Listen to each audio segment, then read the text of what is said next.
વાગરા પંથકમાં ભારે વરસાદના કારણે વાગરા મામલતદાર કચેરી બેટમાં ફેરવાઈ છે। વાગરા પંથકમાં ત્રાટકેલા જોરદાર વરસાદને પગલે વાગરાની મામલતદાર કચેરી બેટમાં ફેરવાઈ જવા પામી હતી। નગરમાં પડેલા ભારે વરસાદથી નીચાણવાળા વિસ્તારોમાં ઠેર ઠેર જળબંબાકારની પરિસ્થિતિનું નિર્માણ થવા પામ્યું છે। તો બીજી તરફ વાગરા મામલતદાર કચેરી પર વરસાદી પાણીથી ચારેકોરથી ઘેરાઈ ગઈ હતી। સમગ્ર તાલુકામાંથી મામલતદાર કચેરીએ વિવિધ કામો અર્થે આવતા અરજદારોને ઢીંચરસમા પાણીમાંથી પસાર થવાની ફરજ પડી હતી। આજે સવારમાંથી 2-3 કલાક જે વરસાદ પડ્યો, જે સામાન્ય વરસાદ હતો, એના કારણે આજે મામલતદાર કચેરીની અંદર પાણી ભરાઈ ગયું છે। તમે લોકો જોઈ શકો છો, આજે પાણી ભરાઈ ગયું છે।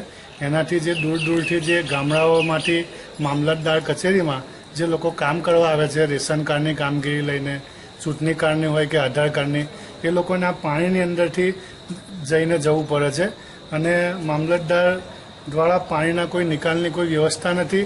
એટલે અમારી મામલતદાર કચેરીને અને મામલતદાર સાહેબને નમ્ર અરજ છે કે વહેલીમાં વહેલી તકે પાણીનું પરમેદર નિકાલ થાય એવી માંગણી છે।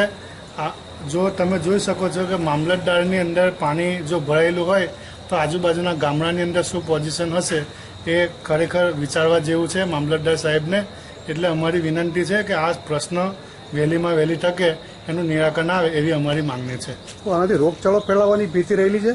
હા, ચોક્કસ। એના કારણે જોઈ શકો છો કે ભાઈ આજે પાણીના પ્રોબ્લેમથી કે સમગ્ર વાગરા તાલુકાના અમુક વિસ્તારો છે એની અંદર પાણીનો કોઈ નિકાલ ના હોવાના કારણે રોગચાળો ફાટવાની પણ સંભાવના રહેલી છે।